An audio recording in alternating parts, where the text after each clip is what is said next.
Hello, Bobcats. It's Mrs. Wallheit, 5th grade math. We're still in Chapter 6. We're looking at Lesson 5 today. It is a 5th grade standard, and we're multiplying decimals. I'm hoping at the end of the lesson, you will be able to multiply a decimal by another decimal number. Why, Mrs. Wallheit? What's the main idea? Why do I need to learn this? Well, it's a 5th grade standard. But also when you go to the grocery store, if you want to buy some fresh fruit, maybe the bananas are on sale and they're only 50 cents a pound, right? If you're going to buy some bananas at 50 cents a pound, you're going to weigh those bananas. You're going to put them in that balance scale. You're going to see how much that bundle weighs. And if a bundle of bananas that you chose was 3 pounds and 4/10 of another pound, you're going to have to be able to multiply the weight of the bananas by the cost. So again, what we're learning today will help you when you can multiply a decimal by another decimal. It will help you when buying fresh fruit and in other times in your life when you have two decimals that need to be multiplied. All right, Bobcats, what do you already know about estimation? When you estimate before you find the product, before you multiply, it gives you a chance to see if your answer makes sense. Okay, I know that 83 cents is pretty darn close to $1. So I would estimate to $1 or one whole number. $3.10 is close to $3. So I know that if I multiplied 83 hundredths or 83 pennies or 83 cents times $3.10, my answer would be close to $3. If I didn't get an answer close to $3, I know that I did something wrong. 96 cents is pretty close to $1 or one whole. $4.80 is close to $5. So if I were to multiply, then I know the answer would be somewhere close to $5. From my experience, I know that when we use estimation, we can see if our answer makes sense. All right, Bobcats, the first step today is you're going to estimate. We're going to see what the answer is going to be close to so we can see if it's reasonable. After we do our estimation, we can count the decimal places. Once we count those decimal places, we'll put our decimal into the product. And finally, we'll check if it's reasonable. So 1, estimate. Figure out what it's close to. 2, we're going to count the decimal places after we multiply. Where's the decimal? 3, we're going to go ahead and put our decimal in the answer and make sure it's reasonable by checking that estimation, seeing if our answer makes sense. All right, let's go ahead and jump into guided practice. We're going to go ahead and multiply 6/10 times 8/10. Well, I know step 1 is to estimate. 6/10 is pretty close to one whole. 8/10 is also close to one whole. So if I were to multiply 1 times 1, well, my answer should be somewhere close to one whole. If I get a value that's nowhere near that, then I know that I have the wrong answer. I can go ahead and try to multiply. Now, when I set up 6/10 times 8/10, I'm going to ignore the decimal. Pretend like it's not there. I know 8 times 6 is 48. I also know 8 times 0 is 0 plus the 4. Well, that's 4. Again, notice I have not even touched the decimal. Ignore it. Just multiply. I'm going to put my 0 and continue to multiply. Well, 0 times 6 is 0. 0 times 0 is 0. I can go ahead and find the sum. 8 plus nothing is 8. 4 plus nothing is 4. And I have that 0 to bring down. Now notice again, all I did was multiply. So first I estimated. Now I have to do step 2. Count those decimals. See how many numbers are after the decimal. Well, there's 1 digit after the decimal. There's 1 digit after the decimal. So if I count those or put them together, that would be 1 plus 1 is 2. So step 1, estimate. My answer will be close to 1. Step 2, count those digits after the decimal. So 1, 2, okay, I have counted 2. Step 3, place your decimal in the answer. I'm going to go ahead and place my decimal so that it's the same. I have 2 that I counted here, so I need to move it over 1, 2 places. So that way the decimal is going to end up in front of that 2. In front of that 4. It's going to be right here because I have to go 1, 2 places. So again, I'm going to count the decimal after I multiply. I'm not going to even look at the decimal until I've already multiplied. But of course, I cannot finish until I finish that last step. Okay, does it make sense? Well, I know my answer should be less than 1 whole. And I know that 48 cents is pretty close to 1. So I have the right answer.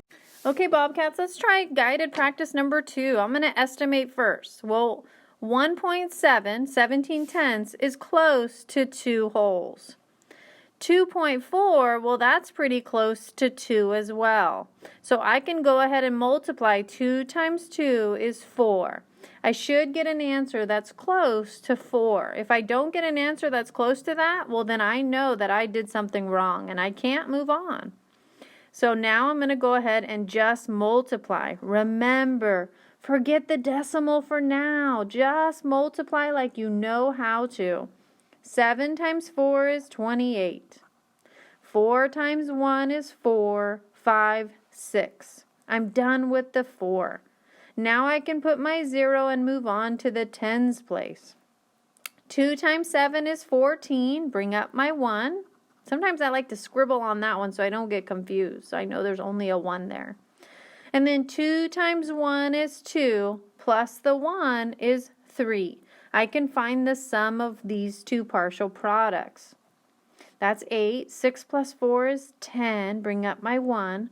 Okay, so I know 408 is not the answer, but I have to do the next step. Step 1, I estimated it's close to 4. Step 2 is to count how many digits are after the decimal. There's 1, 2 digits after the decimal. So when I put my answer, the decimal in my answer, I'm going to count over 2 places for 1, 2 digits after the decimal. So 1 and then 2. That's going to be right there. Oh, and look, my estimation was $4 or close to 4 as a whole number if we're not talking about money.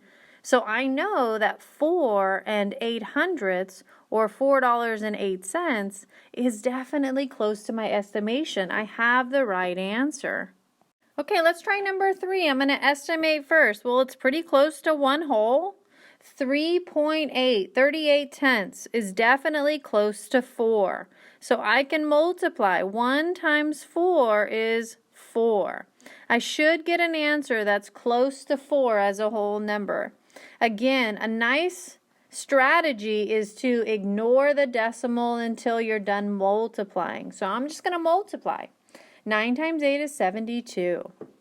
8 times 0 is 0 plus that 7. I can continue to multiply. 3 times 9 is 27. Bring up my 2. 3 times 0 is 0, plus 2 is 2. I can go ahead and find the sum of my partial products.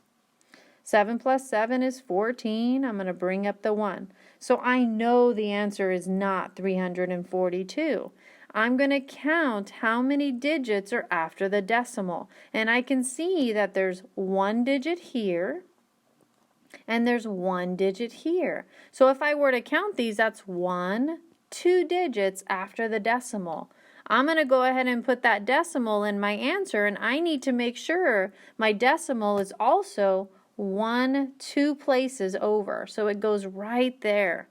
And 342, or 3 and 42 hundredths, is pretty close to 4. So I know I have the right answer. I can move on. Okay, let's move right into independent practice. Those steps have not changed. I'm going to start with estimation. Well, it's close to 1. This is close to 7 as a whole number, and I know 1 times 7 is 7. I should get an answer that's pretty darn close to 7. I'm not going to even look at the decimal. Instead, I'm going to multiply and pretend it's not there.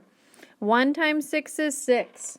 1 times 9, and then 1 times 0. Yay, I really like those ones. I can add my 0 and continue to multiply. 7 times 6 is 42. Bring up my 4. 9 times 7 is 63, and then I need to add 4. So 67. I'm going to bring up that 6. 7 times 0 is 0 plus 6. I can go ahead and find the sum of the partial products. I'm going to go ahead and add it together. So I know 6 plus 0 is 6. 9 plus 2 is 11. 7 plus the 1 is 8, and I'm going to bring down that 6. The answer cannot be 6,816. It doesn't make sense. So I'm going to count how many numbers are after the decimal. How many numbers are on the left side of the decimal? Well, I'm looking at these two here. There's 2 numbers. Oh, look, there's also 1 here. So I actually am going to move the decimal 3 spaces to the left. Again, I counted and I got 3. So I know that these 2 and this one is equal to 3 places. So 1, 2, 3. The decimal goes here. Okay, and I can check to see if it's reasonable. See if it's close to my estimation. Okay, 6 816 thousandths is close to 7. I know I have the right answer. Okay, Bobcats, problem solving. A nutrition label says that 1 serving out of a bag of chips has 37/10 of a gram of fat. How many grams of fat are there in 2.5 or 25/10 of a serving? Well, I can set it up to multiply. It doesn't matter the order, right? Commutative property. And I can go ahead and try to do my estimation. Well, it's close to 4 as a whole number. And this one, it's close to 3 as a whole number. And I know 4 times 3 is 12. I should get an answer that's somewhat close to 12. Let's see if I do. Yay, I like 5s. 5 times 7, I'm not going to worry about the decimal right now. I'm just going to multiply. Is 35. 5 times 3 is 15, 16, 17, 18. Add my 0, continue to multiply. I'm now on that 2. 2 times 7 is 14. Bring up the 1. I can now do 2 times 3 plus that 1. Well, that's 6, 7. Go ahead and add to find my sum. 8 plus 4 is 12. I'm going to bring up the 1. 7, 8, 9. So it's not 925. Instead, I'm going to count the digits on the right side of the decimal. There's 1, 2 digits. So that tells me to move 2 places to the left. And that will be the correct answer, hopefully. 1, 2. So 9 25 hundredths. I want to show you a common mistake that some 5th graders do. When they count over 2 places, so let's go back to 9 25 hundredths. Most students that have trouble with this, they are able to figure out that there's 2 places they have to move. 1, 2. But what they do is they start and they say, 1, 2, Mrs. Wilhite. No, don't do that. When you're starting way over here, we're going to count that as nothing. You don't count until you actually go around a digit. This is 1 when you get to almost by the 2. So 1 is actually here. And then 2. Okay, so be careful when you're counting over. Don't count until you actually go around a digit. And my answer is reasonable. So how many grams of fat are there in 2.5 servings? Well, there's 9 25 hundredths of a gram of fat in that many servings. Apples cost 98 cents a pound. How much would it cost to purchase 5 and a half pounds of apples, or 5 5/10 of a pound. Well, I'm going to set up my multiplication so I can estimate, because I like estimating. It tells me if my answer is reasonable.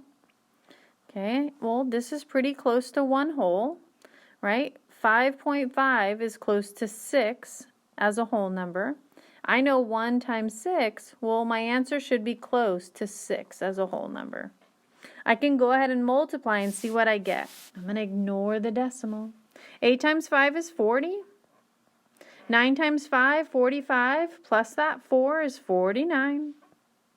5 times 0 is 0, plus the 4. Don't forget to add your 0 and continue to multiply. 5 times 8 we know is 40. We bring up that 4. 5 times 9 plus 4 is 49. Bring up the 4. 5 times 0 plus the 4. Now we can find the sum. Okay, I see that. 5,390. I don't think any apples you're going to buy are going to cost that much. So I need to make sure I count those numbers, those digits that are after the decimal. I have 2 numbers here, and I have 1 number here. So I'm going to count it up. 1, 2, 3. So I'm going to go ahead and move my decimal 1. Remember, I went around that digit to count it. So 1 is here. 2, 3. So my decimal should be right here. So let's see if it's close to the estimation. 5 390 thousandths is close to 6. So if I look at my original question, what is the cost to purchase 5.5 pounds of apples? Well, it's going to be a little more than $5 to purchase the apples. It's going to be $5.39 to buy that much apples. Okay, Bobcats, it's that time. What did we learn today? Well, in summary, today I learned we can multiply a decimal by another decimal. And we use this in real life, especially at the grocery store. The big part that I want to make sure you remember is when you multiply a decimal by another decimal, estimate to see what your answer should be close to. Also, in summary, today I learned that after you estimate and you multiply, put the decimal in your answer after you're done multiplying. Ignore the decimal till that point. It'll help you. Thank you so much for your attention, Bobcats. Have a wonderful day.